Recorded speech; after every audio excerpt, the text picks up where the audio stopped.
So I am so excited to introduce you to Patrice Poltzer. She is another beautiful speaker for the Build Your Influence Ecosystem Summit. And she's an award-winning former Today Show producer who revolutionized storytelling in the age of AI. After years of crafting narratives for national television and then using her skills to help businesses with storytelling, she developed My Story Pro, a platform that combines artificial intelligence with human-centered coaching to help entrepreneurs uncover and share their authentic stories and selves.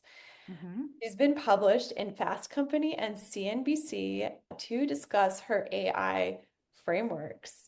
So, welcome, Patrice. Welcome. Thank you. I just wanted to kick it off and ask you, how did you go about your journey and start building your influence ecosystem? And, feel free to vulnerably share as well. Building my business was not linear. Becoming an entrepreneur was something that I didn't plan for. It came on the back end of leaving the Today Show. I was at the peak of my career and got wooed by a startup, very fancy for any of my fellow people in media. To be wanted is like not the norm in that industry. You're always made to feel like your job's on the chopping block. So when I left that world, I was like, oh my God, I'm doing this fancy startup. And it was a horrible experience, very cliche. And probably a lot of people in your audience have had those experiences where you think it's one thing and then you realize like this is not the environment I want to be in. And that was like my sliding door. And instead of going back to media or interviewing because I couldn't, because my esteem was just like on the ground, I started doing freelance video projects, and I never ended up going back to corporate. And then when COVID came and I was pregnant with my third kid, living in New York City, I was like, holy crap, like I gotta make something work. And so 2020 was really, like so many people, is when I went online. And at the time, I didn't really know what that meant. And you'd think I would, because I came from storytelling land, and I told stories for a living. But telling other people's stories is way easier than telling your own. And when you have to show up for yourself, like I was in my head, I was like, I don't know anything, or like, who am I? I was just a producer at a TV show. Like, what, how does that, like, I couldn't get out of my own way. And it's so interesting because this is now what I teach people to do. But it was kind of like I needed to have my own painful moments of like not feeling like something was off. I didn't I didn't intentionally go on Instagram. It was private. I didn't have a LinkedIn. I didn't have an email list. And finally it was like, and also I was very shameful of that hard startup job.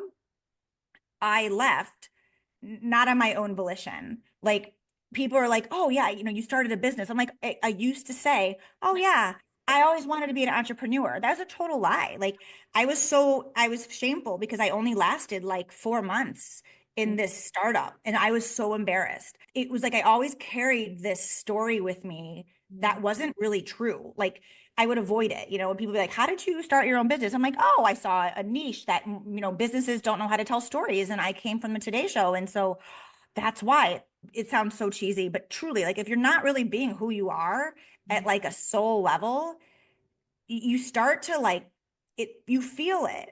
And I remember one day I'm like, you know what?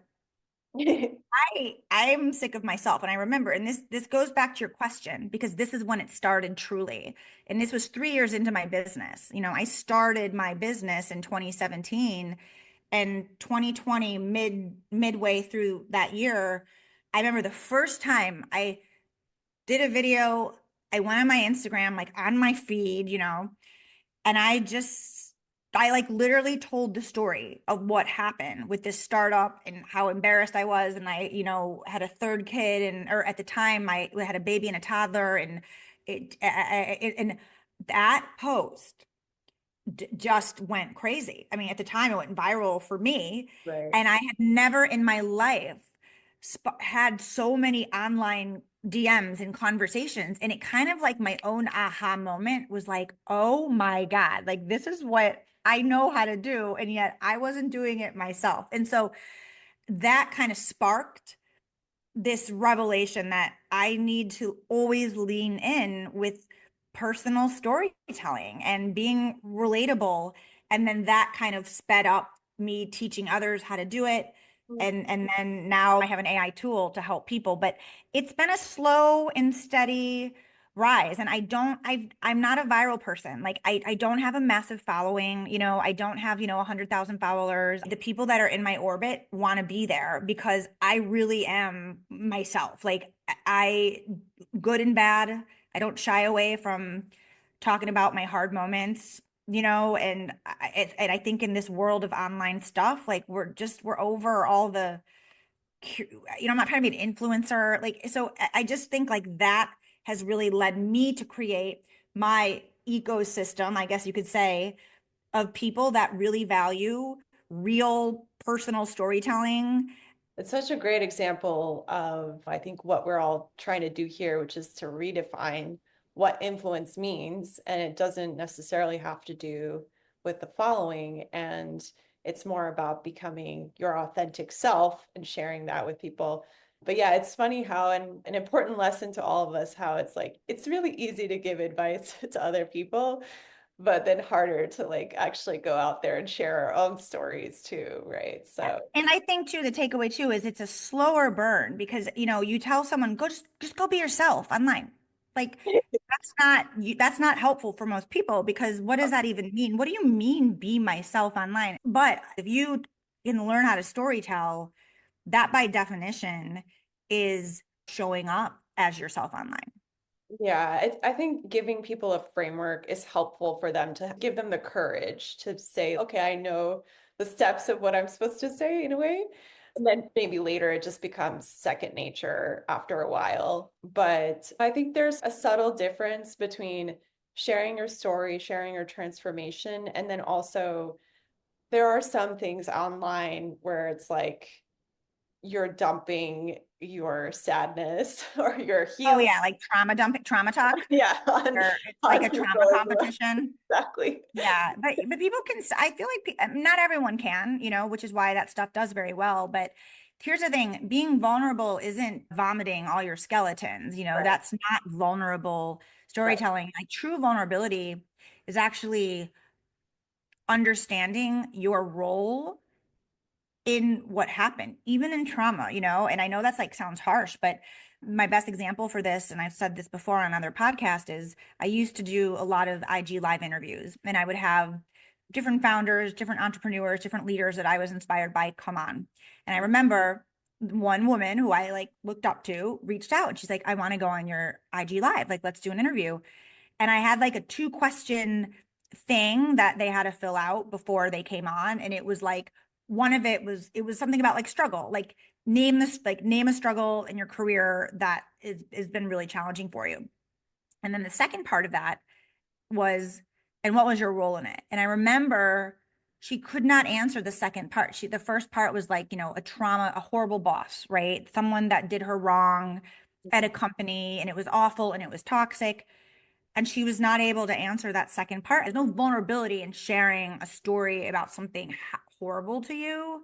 I don't think, because like that's that's where we get into this quagmire where we just have like you go on sometimes and you're like, oh my God, like this is a lot to take in on social media. Right. It just becomes kind of like a monologue of sorts. But I really appreciate you saying like there's got to be some kind of nugget or lesson or value or virtue or something that you're sharing, like your transformation, your hero's journey out of that and into your next phase to also draw some inspiration as well for people. Like with your story, I think it's beautiful to share that, people can pivot, right? Like there's permission to pivot.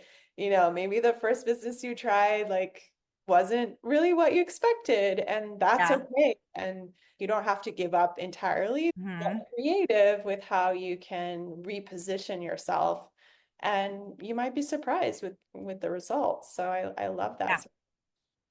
that. Um, yeah, so tell us a little bit more about this story pro that you created. I'm very curious because obviously AI is so trendy and hot.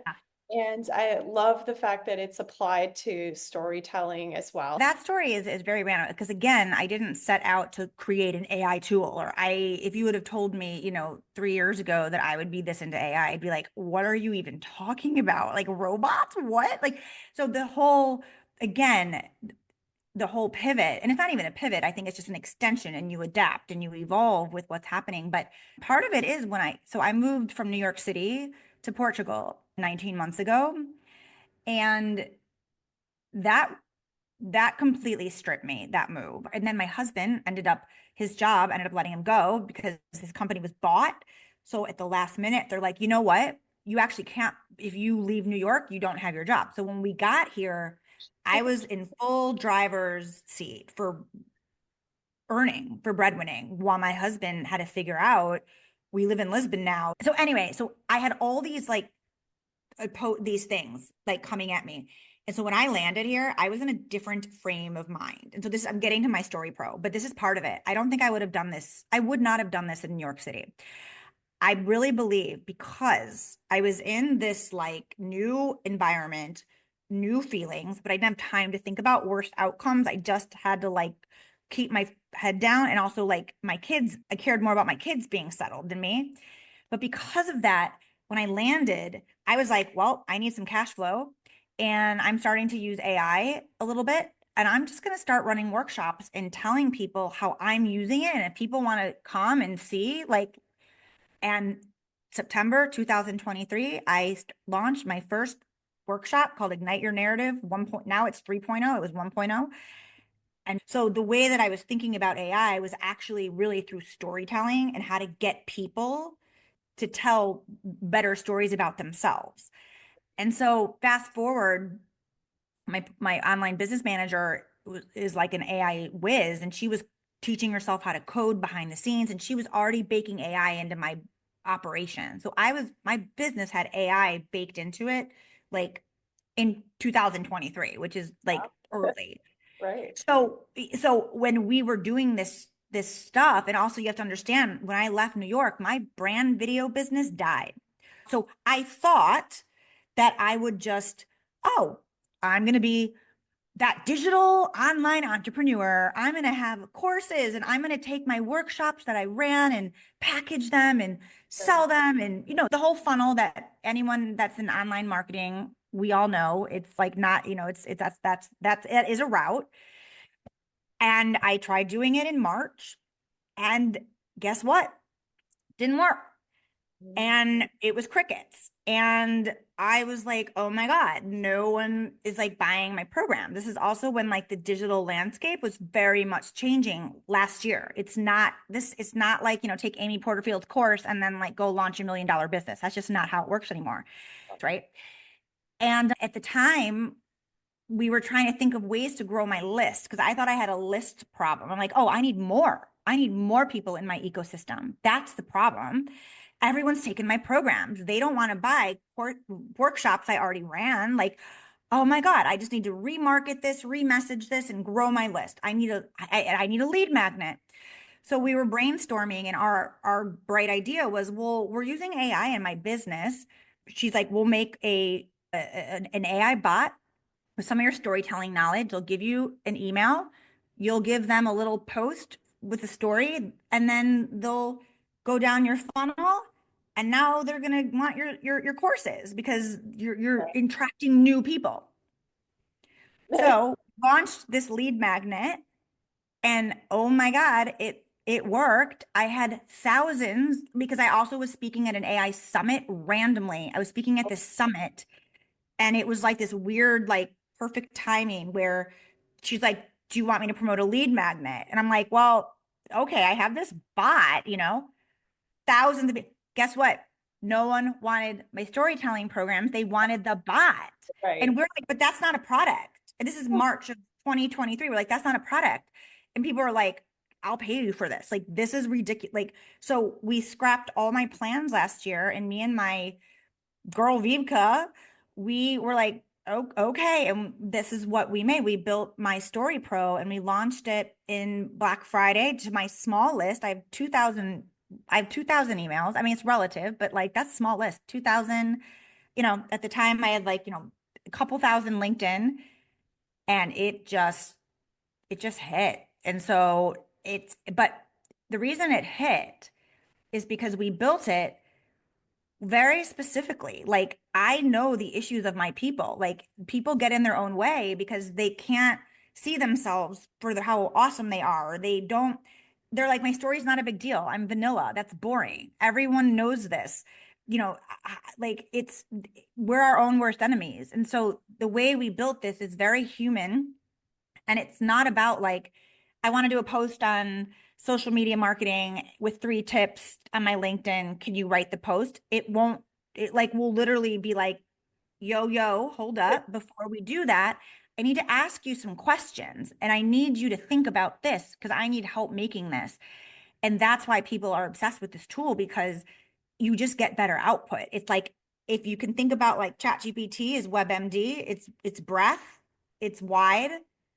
My tool is deep. I'm not trying to be everything. We're very niche. Like, if you want to get better at like showing up yourself, if you are, founder led marketing or in charge of bringing in business or clients, or just need to put yourself out there, your ideas, then that's what we're for. Right? Because it's like, that's and initially, getting the market feedback is really what we need. And sometimes I feel like people launch products without not necessarily, asking people, do they want this, or is there any, Yeah, or is the people in my ecosystem, is that their need currently? So those are some that's so of the true. questions that, Yeah. oh, Yeah, and that's a really good point, because to your point, like, I'm sure you're talking to a lot of people from different niches. And I'm sorry, it does go back to AI right now, because this is not like a trend. Like, this is shaping society. This shapes policy. This is not like, we can't sit this out as women, especially women, as people of color. Hell no. Like, we got to get on the ship. And yes. like, that's also part of it, is like, if you have domain expertise, get it. You can build things. You can build a SaaS product with no tech background. I don't know how to code. My co-founder learned how to code through AI like 6 months ago, and we have a working SaaS platform. Like, but that's like exciting. And like, and that's also part of my mission. Again, it's like, talk about pivoting. Like, it's like, now that I'm in a new world and my ecosystem is different, it's starting to change a bit. Like, now I'm in LinkedIn a lot, and I'm in these bro spaces, and the bro messaging is, look, they know their audience, right? And they attract their people. But for most people, that's not attractive. And like, that's actually, I think that's part of like the fear around AI and technology, is like, they start with the fear, the automation, and that we can do things faster and bigger and better.